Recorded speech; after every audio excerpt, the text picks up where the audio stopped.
What was the last trophy? 99? Is it? Am I right on the league? Yeah, I don't know. But it's, again, frustrating for Spurs fans in almost the way they approach the game by not playing the strongest team they possibly could play. It was obviously a motivating factor for a Sheffield side that's probably going to get promoted.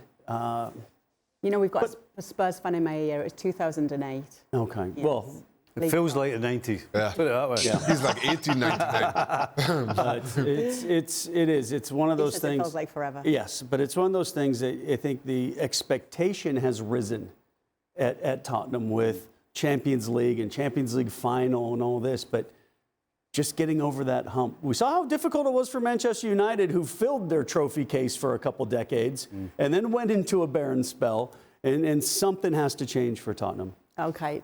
They all had a bit of a laugh at me today in the pre-show because I had to remind them that Spurs underestimated another championship team at this stage last year in the competition, that being Middlesbrough.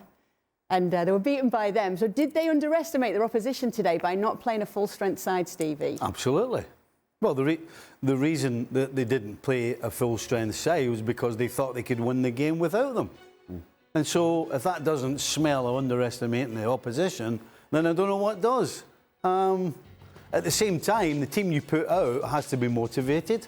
And at the very least, has to... Even though you're a better side, you have to fight for the right to play football. Nobody's going to stand back. Certainly not a championship team at home in an FA Cup tie. I'm not going to stand back and say on you go and show us how good you are. They're going to get in around you. They're going to give you no time, no space, which is what Sheffield United did.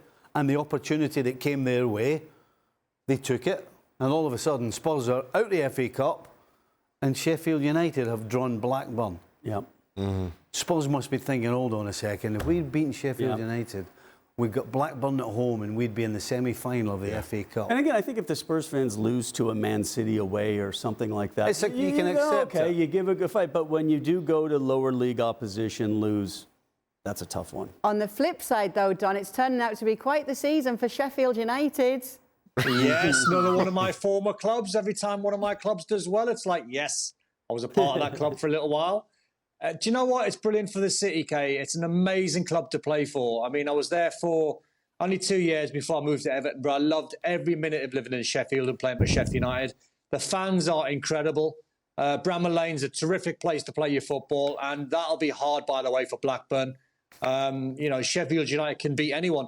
I was looking at the Tottenham side there. I mean, yes, they underestimated Sheffield United, but they still had Richarlison, Højbjerg, Lucas Moura, Son.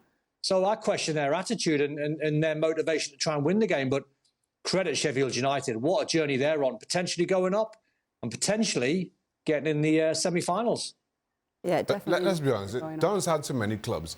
There's more chance. There's more chance of one of his clubs not being in the quarterfinals than talking about one of them being in it. It's a little better than my former clubs. Spurs losing, Leicester losing, and now you're about to go to some highlights with another one of my clubs. But don't forget, Spurs underestimated Middlesbrough this time. Oh, that's true. Yeah, don't forget that. If you do, I'll remind you. Thanks so much for watching ESPN on YouTube. And for more sports highlights and analysis, be sure to download the ESPN app. And for premium content and live streaming, subscribe to ESPN Plus.